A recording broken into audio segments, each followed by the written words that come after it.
The Heavenly Demon. Can't Live a Normal Life. By Sanchin. Chapter 201.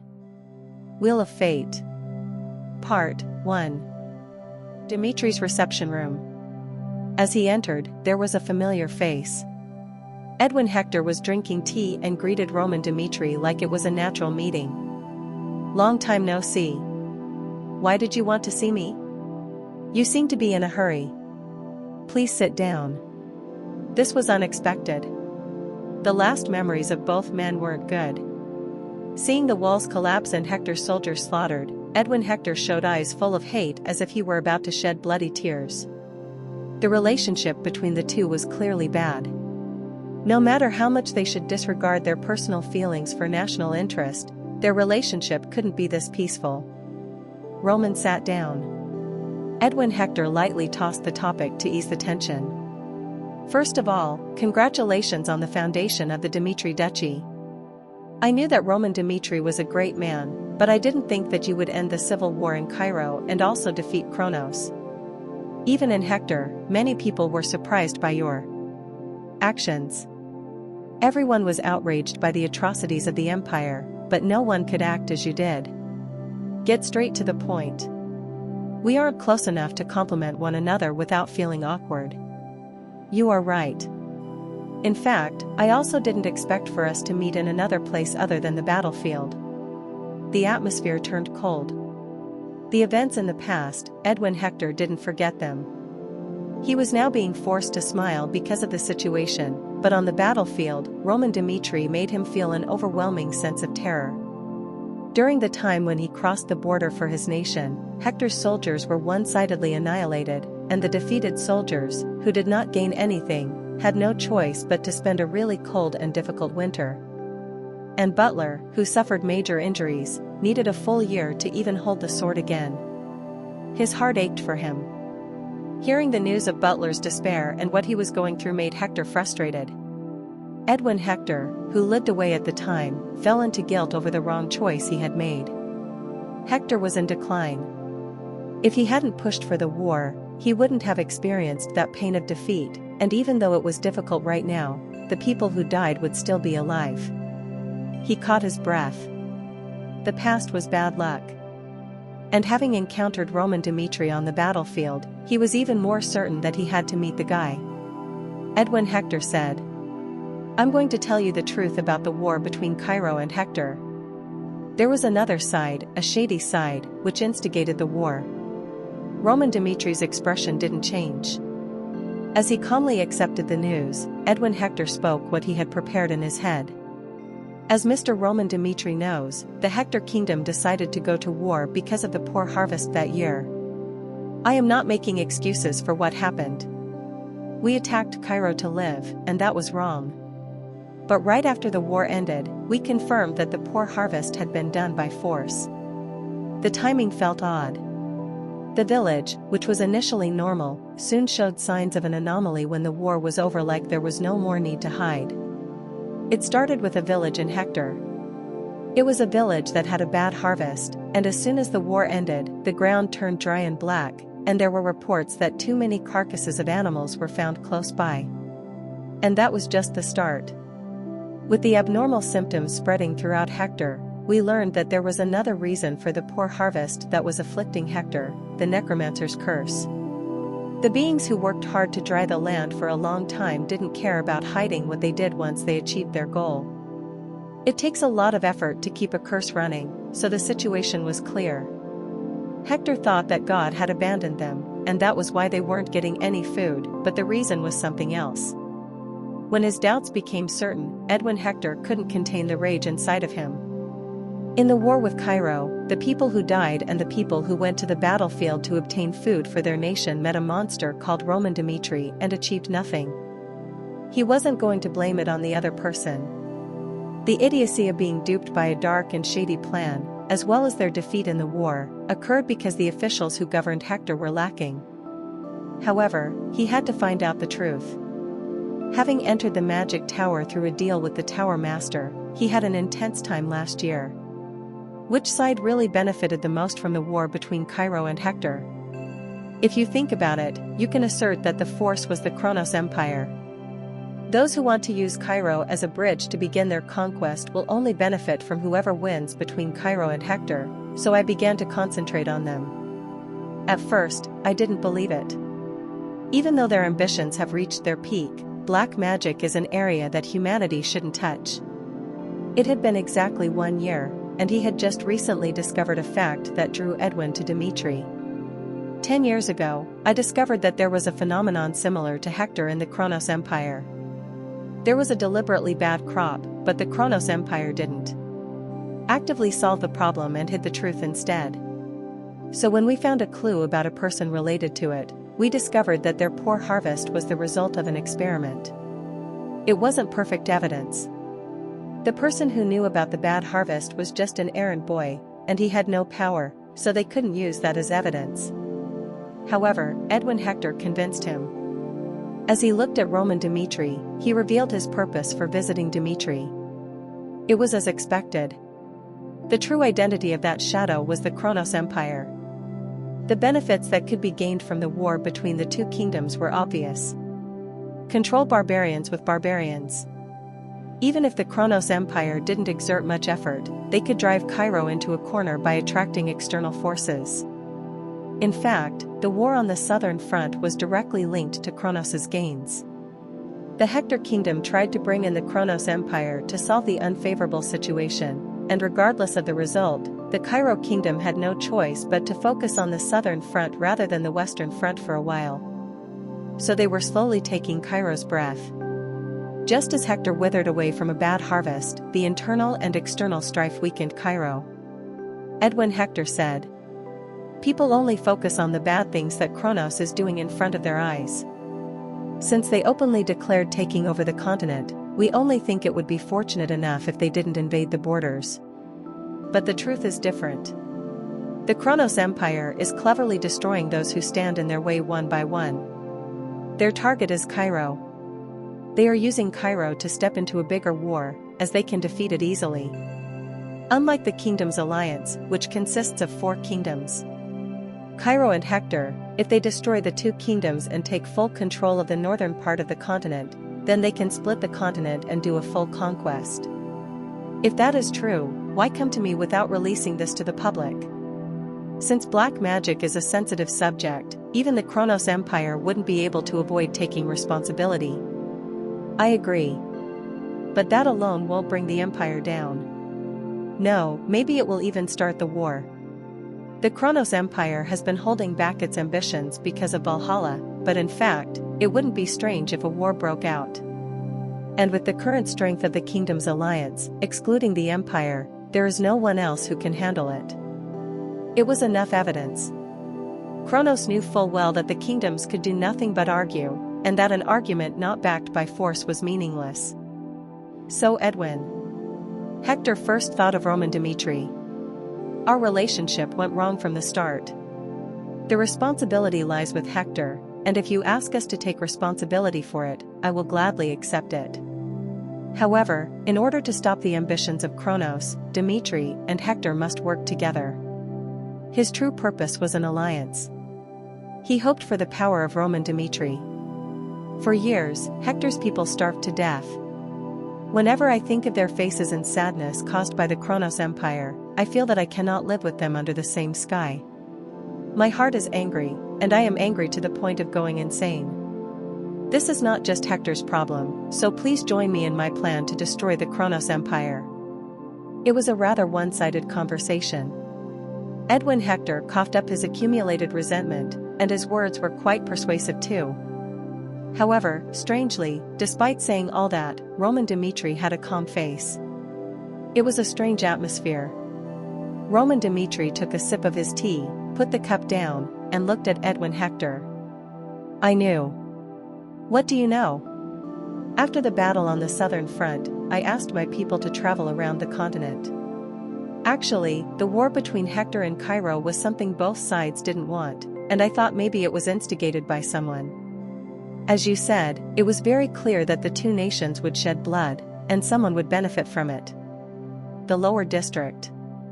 The people of the Information Guild were all over the continent.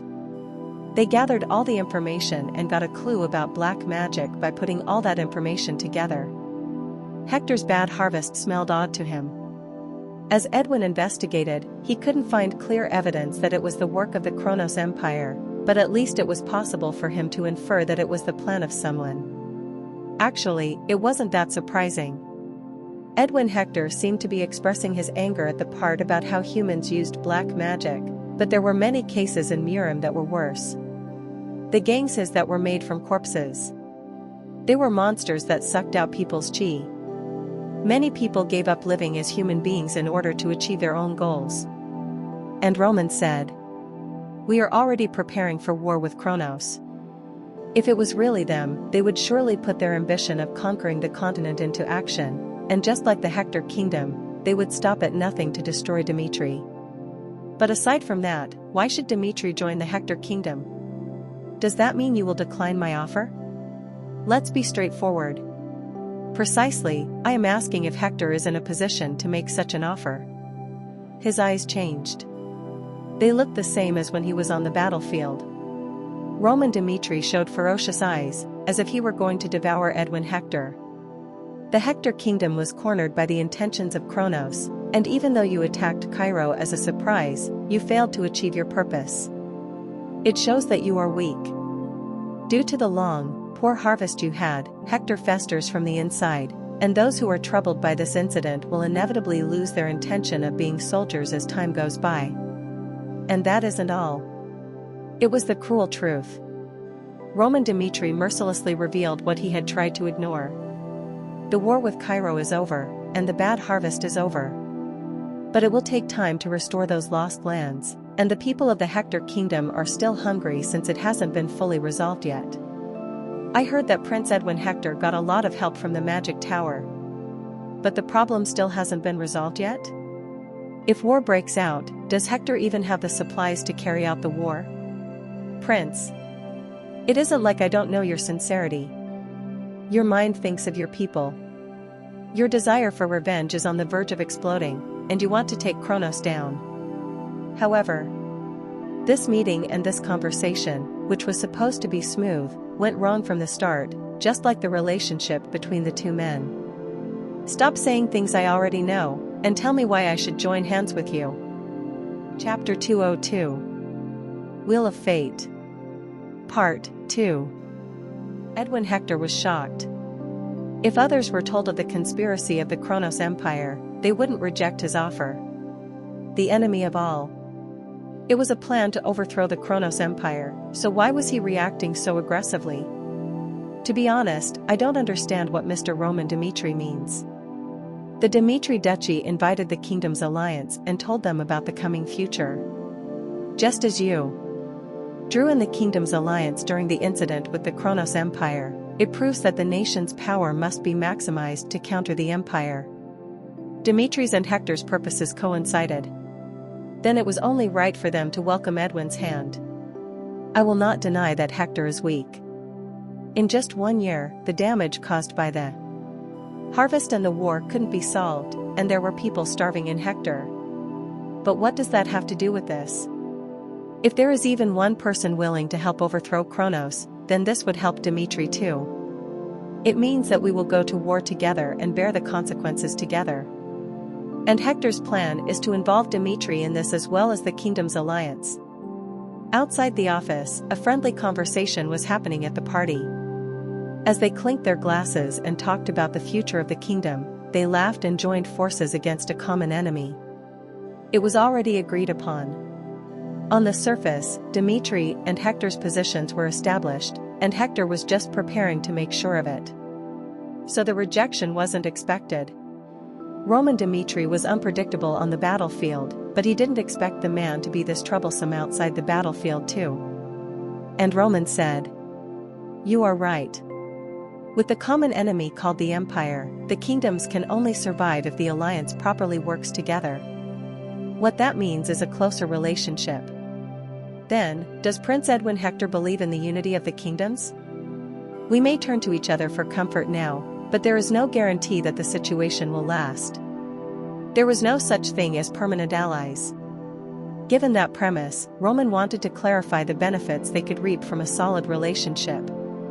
Currently, if I were the Kronos Empire, I would think about destroying the kingdom's alliance, which is like a sandcastle. Human relationships are complex. If one's subordinate was loyal and could be trusted, the existence of those outside the wall had to be doubted. Alliance and union, in order for such words to actually work, not only the purpose but also the conviction that the relationship is mutually beneficial must be present. Hector had a clear purpose and they weren't influenced by the trend. Recently, the situation in Umberto hasn't been good. They border Kronos at the very front. They are suffering the most damage due to frequent battles. In addition, dissatisfaction is clear within their nation as a result of their exhaustion. If I were Kronos, I would try to make Umberto compromise. If they do, then the other nations will fall from the constant rift they will have with the other kingdoms. One possibility. The king of Redford has fallen into gambling. The security of the nation was put aside, and the treasury was used for his desires. The servants under him tried to solve it, but they eventually got their hands on the Golden Bank.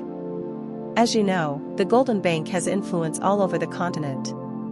If they start to press them to pay their debt, the kingdom will try to find ways to do that, which could be treason too. Maybe both. You think Frank and Odelia can be trusted? No, never. They have a very divided system of power, just like the old Cairo. Frank neglected supporting Phoenix, and a disaster happened because the forces of the empire who were there encouraged the king.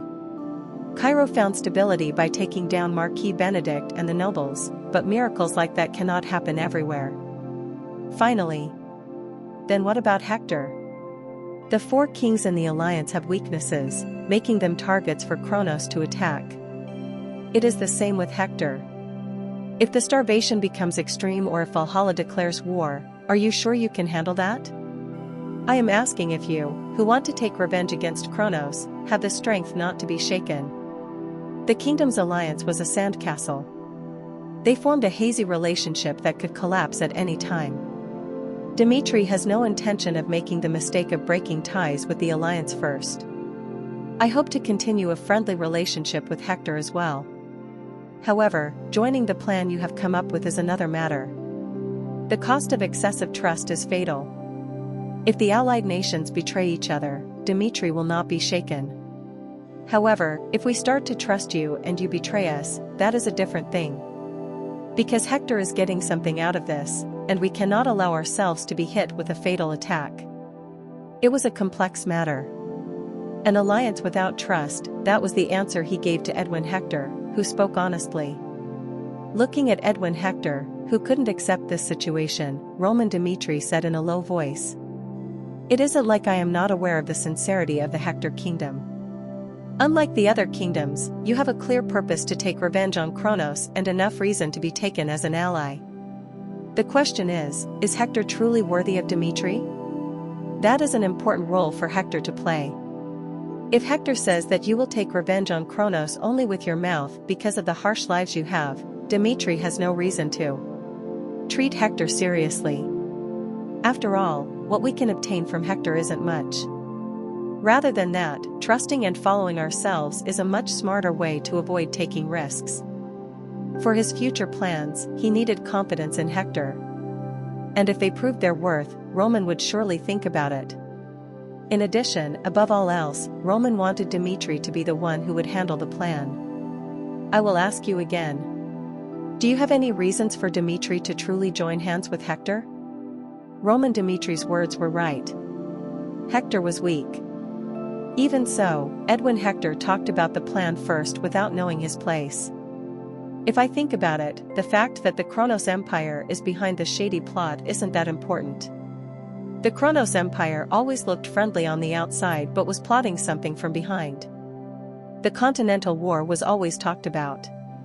Drying out the land of Hector was something he was angry about, but considering the things they did to overthrow the power Hector had, Edwin knew this was Kronos' way. And the truth just convinced him that reality hadn't changed. Even though the Hector kingdom lacked the power to carry out the plan, they only talked about destroying the Kronos Empire. You are so cruel. Hector smiled. The truth was so cruel and harsh.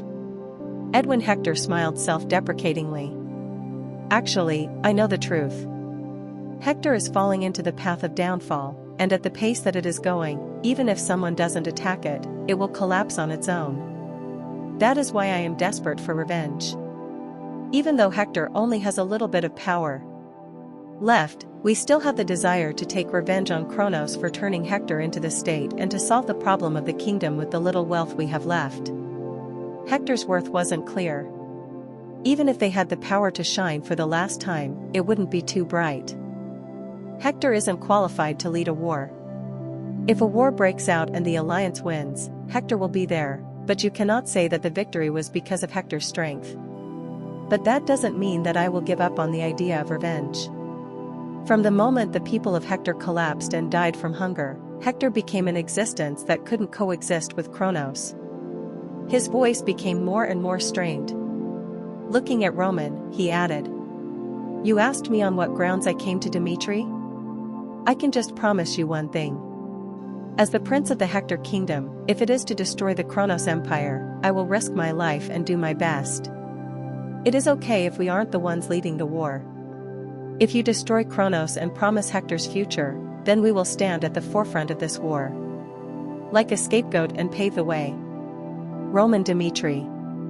He was convinced by the conversation he had with him. If he was this meticulous, there was no other person more perfect than this man to lead this plan. And he truly believed that, so he made a sacrifice. Even if the Hector kingdom gets reduced to nothing, we will still work to benefit Dimitri. How about doing this, then? Dimitri helps Hector. I don't want much. If the soldiers are given good weapons, we will continue to move against Kronos. We only have one cause, so please help us. Rather than an alliance that is only shiny on the outside, I think Hector, who has a clear goal, is a better fit for Dimitri. It was a bold proposal. When he was asked about the return, he hoped that the expected result would be achieved. Edwin's eyes were stained with madness. As he uncovered the truth about the dying lands, he accepted his destiny as the prince. So he chose to risk his life. If he couldn't destroy Kronos, Hector would be finished anyway. It was at that moment. The promise you just made. Keep that in mind. They weren't a perfect ally. However, Hector was. He confirmed the value of Hector by accepting Edwin Hector. Dimitri will do our best to help Hector get back its power in the future from the shady ones. Followed by Cairo, a second alliance was made. Rather than a showy kingdoms alliance, Hector had definite plans. Of course, variables always had to be prepared, but the meaning behind Hector's movement didn't change. Before leaving, Edwin Hector said, "When I first met Mr. Roman Dimitri on the battlefield, for the first time in my life, I felt I couldn't handle someone. At that time, we were defeated in the war, and I thought about it a lot over the past year. Why did the perfect plan fail? Was it alright to accept failure just because of one person? People say that I met the wrong person. However, since I cannot say the same thing while dealing with Kronos, I do not want to avoid responsibility with that excuse. The prince of a nation, the life of Edwin Hector, whom people looked up to, was in a tough time. I worked hard to become the person who can be a variable in any situation. It is no different now, too. Hector will be stronger than ever.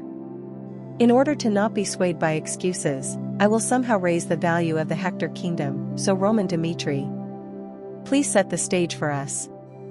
He gritted his teeth. That was the last appearance of Edwin Hector as he left the room. The Hector kingdom. Edwin Hector alone is enough to bring the plans into motion. Beyond his figure, he saw into his intention. Edwin Hector didn't waste the past year and became stronger. The mana inside of him showed that. As his understanding of magic increased, Roman knew how great Edwin was. His growth was shocking. In the war against Kronos, Edwin Hector was a person who would play a nice role. It was interesting. From an enemy to an ally. The wheel of fate connected the two of them again. And at that time, another relationship entered Roman Dimitri's Wheel of Fate. Chapter 203. Wheel of Fate. Part 3. A week ago, while in Kairos, Flora Lawrence spent a lot of time with the tactics professor who once taught her. Tack. The pawn took a step forward. Flora Lawrence, who attempted to press down the opponent, spoke without taking her eyes off the board. Immediately after the battle in Kairos, Roman Dimitri headed to Benedict Castle with the pretext of taking down the rebels. As a result, the rebels were controlled, but actually, there were so many risky factors in that move. First, it was bold and dangerous to call Marquis Benedict's faction rebels and arrest the other nobles from the Empire's factions. It surely had a temporary effect of suppressing the Empires from intervening, but if the battle with Benedict extended longer, the Empires would have intervened in the Civil War. It was kind of a revival for them. The storm had passed, and now she was slowly reviewing the situation.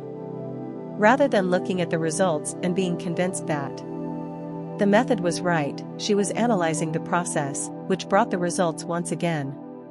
The professor stopped the pawn from moving. Meanwhile, his gaze through his glasses wasn't looking away from the board. "There is a point in what you said. Just 3 days." Even if that amount of time had been dragged on by a little, the civil war in Cairo would have shown a different color than it has now. However, Roman Dimitri's judgment was bold and reasonable. He secured the weapon called the Phoenix Magic Tower, which the rebels didn't expect him to have, and drove them into the castle that they thought was unbreakable. His intentions were clear. He knew that if they were given the time and options, the civil war would have lasted longer, so he deliberately forced them to choose an option that they thought had the upper hand. Tack. He countered with a knight. Raising his glasses, he looked at Flora. There is a difference between recklessness and boldness. The fact that the Kronos Empire didn't waver and the fact that Roman Dimitri didn't care about Kronos says that he was confident in the plan. And that made a difference in the success of the plan. Hence, Benedict's rebel troops collapsed a lot faster despite the strength they held. Then what do you think of his decision to open the gates? Although it was at a stage where Cairo wouldn't suffer, the cost of failure was fatal. And the rebels had been sorted out, which produced a favorable outlook. Was it necessary to endanger the Western Front? I agree that his choice was risky. If the battle outside the gate were lost, then the victory inside would have been worthless. The horses moved. While they exchanged attacks on the board, they analyzed tactics in their heads. But again, Roman Dimitri's judgment was driven by a reason, the confidence that he could handle Gustavo. In addition, Kronos' power was in a situation where it was easy to handle them with the kingdom's alliance, so if we could secure the advantage in strength, the variable was not as big as when the rebels were subdued. Tack. The words of her professor weighed on Flora Lawrence. It looked like a disadvantage at first, but it soon took the form of preying on the opponent. Flora. Roman Dimitri's bold judgment shone in this war from beginning to end. It is definitely an area of experience that cannot be acquired through books, but Roman Dimitri skillfully led everyone to the war as he intended. In conclusion, everything seems to be a trick, but in reality, it was a dangerous decision that could have fallen us into the abyss with the smallest mistake. Apart from the perfection of tactics, the war can also be said to have been created by Roman Dimitri's personal capabilities. Tack. The queen moved forward and drove the opponent to the corner. Checkmate. Surrounded by her enemy's men, Flora Lawrence admitted defeat by putting her king down. Left alone, Flora checked the chessboard. Even though the odds with her professor were even, she couldn't focus on playing because she was busy analyzing Roman Dimitri's tactics. An area of experience that cannot be acquired through books. She couldn't readily accept her professor's words. Flora Lawrence was not ignorant of Roman Dimitri's life. Since he was once a person she was pushed to get married to, she asked around and found out what kind of person he was. There was no basis for the experience that her professor talked about. Roman Dimitri obviously lived a life far from the battlefield and suddenly changed into a new person. Then, Is it the realm of talent? There was no other way to explain it. Roman Dimitri's actions from the battle with Barco to the southern front and then the northeast, Flora Lawrence used the issues in Cairo for her study, and it gave her goosebumps. At first, she admired Roman Dimitri and his actions. However, the more she analyzed it, the more she noticed how absurd his accomplishments were. In particular, his actions on the southern front that brought a perfect end. He discerned Edwin Hector's intention to occupy the Warp Gate, and the actions that he had taken at the moment played a decisive role in the Cairo kingdom regaining the southern front. In the meantime, Flora Lawrence studied really hard. She studied the tactics of the great men known in history and discovered that Roman Dimitri wasn't a match for them. How can Roman Dimitri always make the right decision, even with his life on the line? After the war, I realized he was right, but during this situation, even I would have never made that decision. She was also at the crossroads of choice. When Daniel Cairo decided to make them stay on the Western Front with the promise of a promotion, working with Roman Dimitri threw her into great confusion. If she thought about it, why did she even head to the Western Front? It wasn't just about taking risks. However, in Cairo, she was convinced that it was the most suitable place for development. But will it still be the same now? No. The more she thought about it, the more she looked back on the past. It showed her what the right choice was. I need to exclude human relationships and choose the best option for my own development. Then, there was no longer any need to worry. A week after that, on the day of the party, Flora Lawrence met her father in an area where there were fewer people. "Flora, you can come back now," Viscount Lawrence said. With a slightly red face from drinking, he spoke with the emotions he had suppressed until now. "At first, I wanted to support you with what you wanted. It was a wrong decision for a father to make you shoulder the burden of our family, so I sincerely supported you without knowing what you wanted to do. However, do you know how anxious I get when Kronos invades the borders each time? If something happens to you, I will never be able to have a peaceful night." The Western Front, people called it the Death Line. It is a place that others try to avoid at all costs, but Flora Lawrence willingly went there. His heart ached. It wasn't easy to survive on the battlefield with the body of a woman, and whenever he thought of Flora suffering there, his eyes would become watery. So he tried to build friendly relationships with Dimitri. He knew if something happened, Lawrence could not solve the problem alone. He looked at Flora. And as a father, he couldn't watch her do that anymore. "I won't stop you from doing what you want to do. I won't force you into a marriage and to live like other women in noble families either, but stay at a distance where your father can come running to you on time." He spoke the truth. Flora knew her father's heart. However, she couldn't do that again. "Father, I experienced a lot on the Western Front. When I was living in Lawrence, it felt like the entire Northeast was my world, but that wasn't true. No, Cairo. They are nothing but a small speck on the salamander continent. The moment Kronos makes up their mind and declares war, we have no choice but to watch as the ground we live on burns and the people die." Just like the flowers in a greenhouse, she grew up seeing only the good things in a limited environment. If she had lived like that, she wouldn't have heard of the harsh realities of the kingdom, but now that she knows them, she can't go back. She had seen and heard too many things.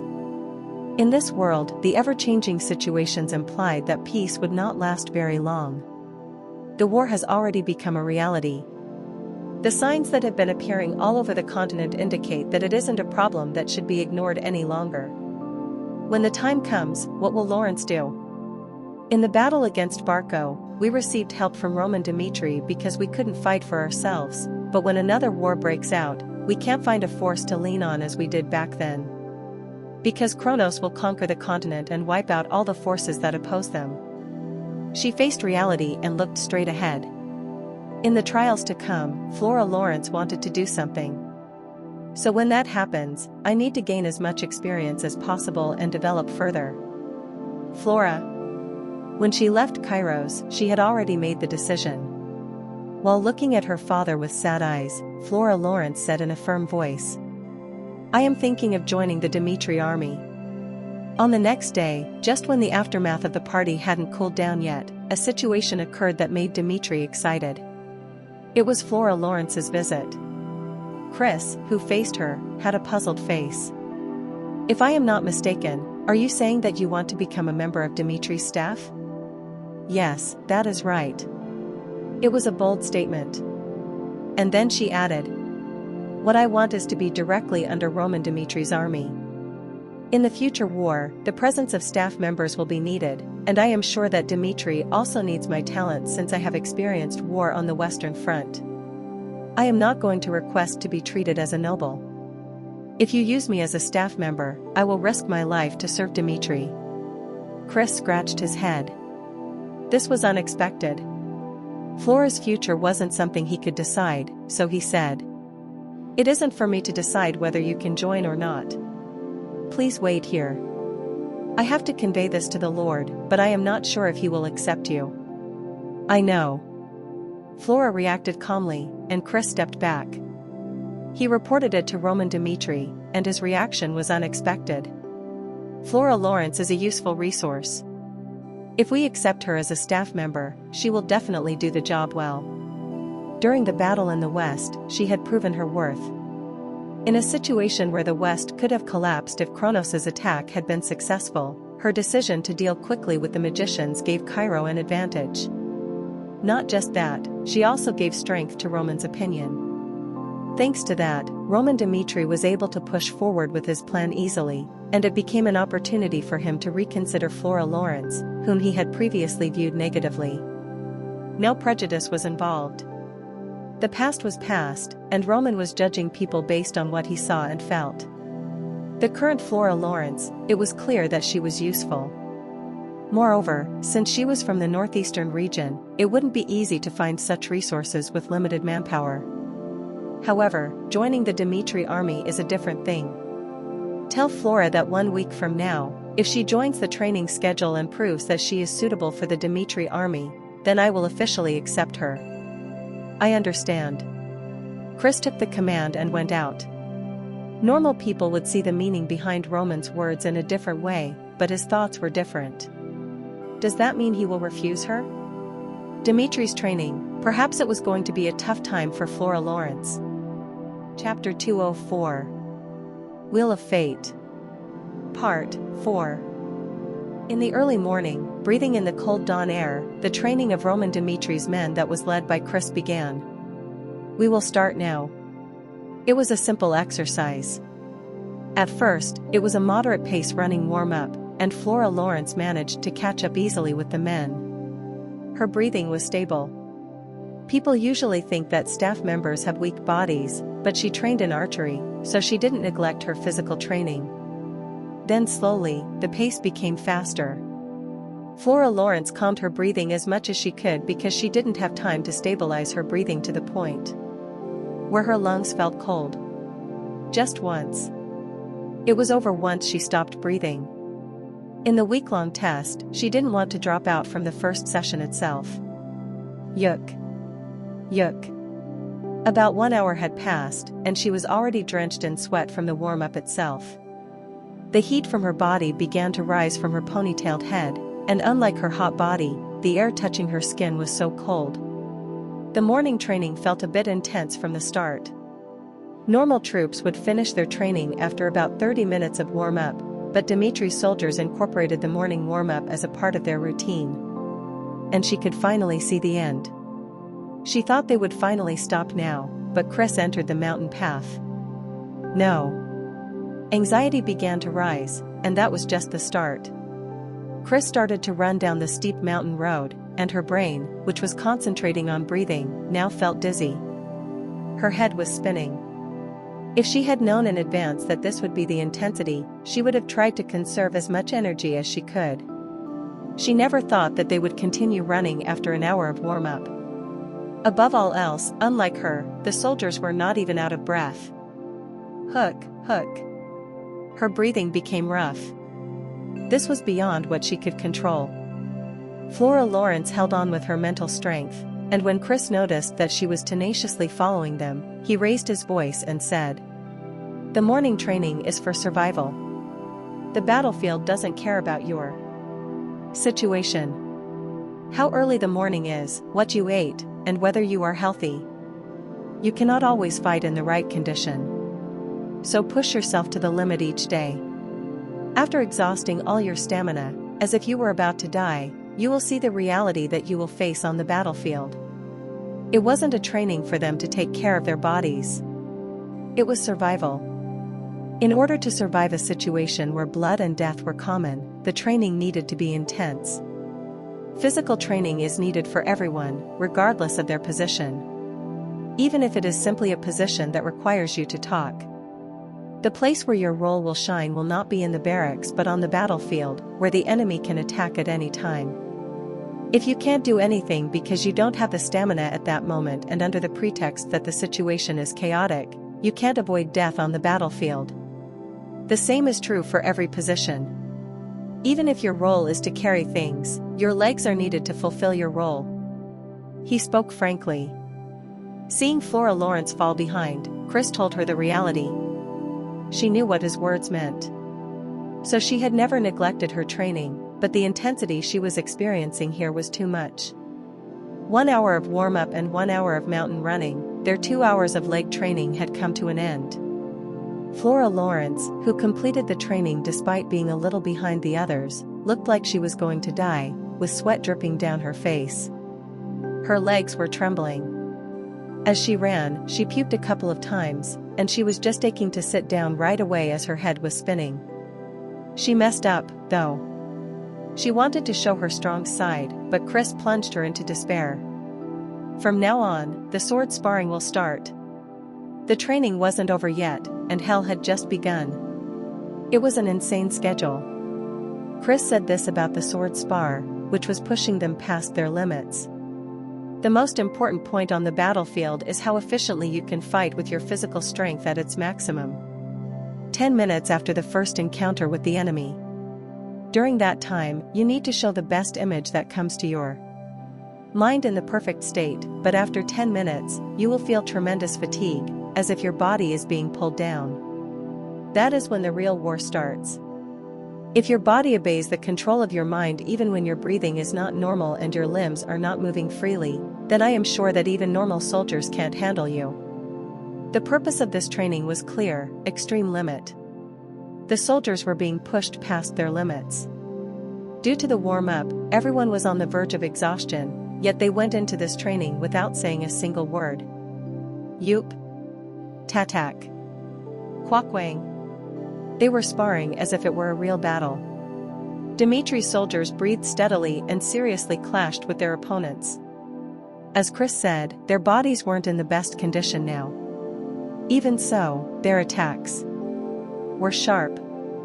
They drove their opponents to a corner and attacked their vital points, but the defense of the other soldiers was amazing too. Intense sparring was happening everywhere in the training room, and Flora Lawrence was shocked. This is the usual training? Dimitri's training was difficult. Knights who trained their bodies all their lives would even bite their tongues, but the soldiers of Dimitri seemed so used to this. And that wasn't all. What kind of sparring was this? Aside from their individual strengths, they still looked menacing, even after running for 2 hours.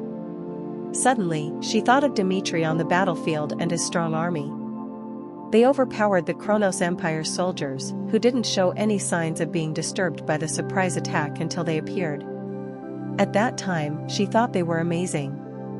They must have been physically exhausted because it was a belated pursuit, but Roman Dimitri's soldiers were able to push the opponent. Their driving force was made visible in this training. How could they not be strong when they had incorporated this kind of ridiculous training into their daily routine? In fact, it is a very simple theory to train soldiers with high-intensity training. However, the reason why it can't be applied in reality is that soldiers hate being pushed to their limits. But Roman Dimitri's soldiers show no signs of dissatisfaction. Rather, they actively engage in training and show their will to develop themselves. Complete control was Roman Dimitri's ability. The rewards and results showed the soldiers that they were not on the wrong path. And so trust was built. In the process of destroying Barco, destroying Hector, and then taking down Benedict and Kronos, Dimitri's soldiers were convinced that they wouldn't die if they followed Roman Dimitri.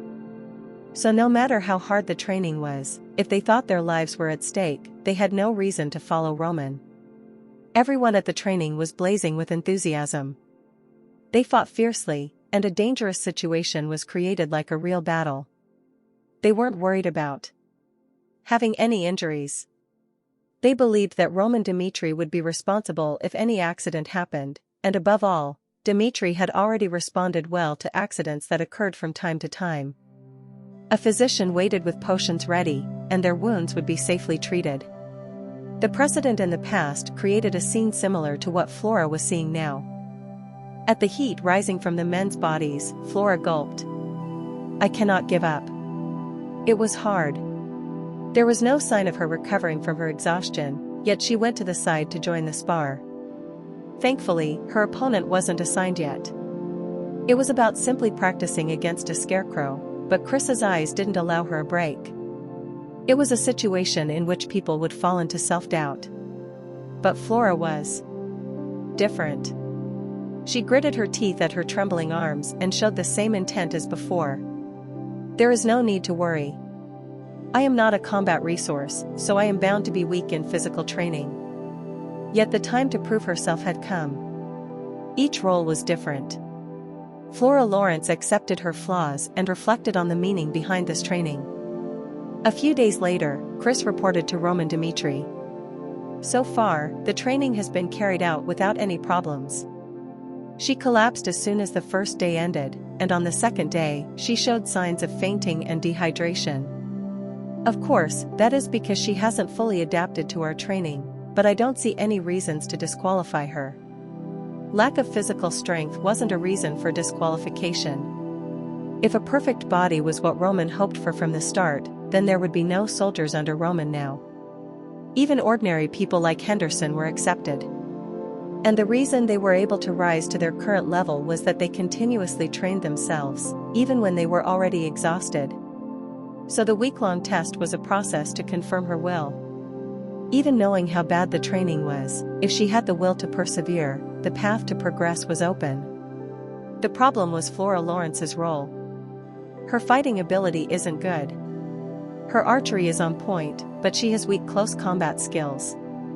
There is a clear need to improve in that aspect. But she was a staff member. The area she had to prove herself in was strategy, not combat. The tactics training that took place on the third day showed a different result than before. The groups that included Flora won 9 out of 10 times. She was defeated only once and managed to find an unexpected way to turn the situation around. Several times. Swish. The report was presented. It was a record of what had happened during the tactical training, and Roman read it. 9 wins came from following the rules. It was a classic strategy of blocking variables as much as possible, but the one thing that stood out the most was her defeat in the last part. She tried to attack in the standard way as much as possible. She was good at adapting to things and improvising.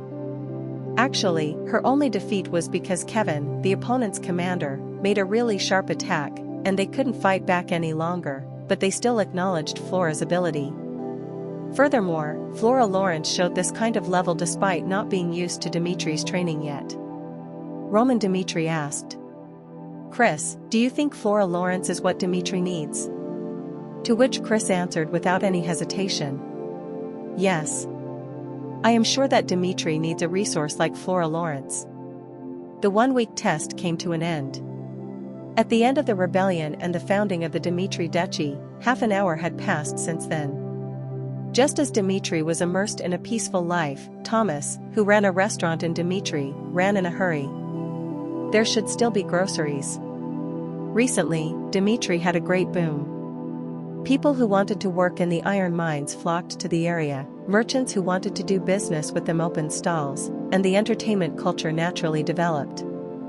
It was a good place to live in. Thomas as well. He ran out of groceries due to the unexpected influx of so many customers and was on his way to get them. Groceries usually run out in the morning, so thinking they might no longer be available, he ran. It was then. Quack. Thud. Quack. He bumped into a man entering the alley. The slender man with a robe covering his face gave him a cold look. "Look where you are going." It was a strangely angry voice. Thomas was about to say something in response to the pain but lowered his head when he noticed the eyes of the other person. Since he met different kinds of people in his restaurant, he knew nothing good would come from fighting such men.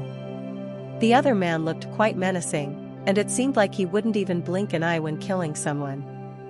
"I apologize." Thomas was right. As he apologized, the man quickly walked away. It felt like he had been walking for a long time.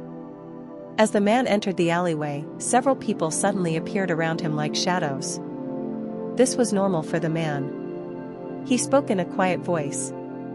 "The plan will proceed in 3 days. Until then, try to lessen the chaos as much as possible and gather information about the security system in Dimitri. 2 days later, I will explain the plan." "We understand." The men backed off. Then, like when they first came, they vanished into the shadows. And the man who gave the orders also moved into the darkness of the alley.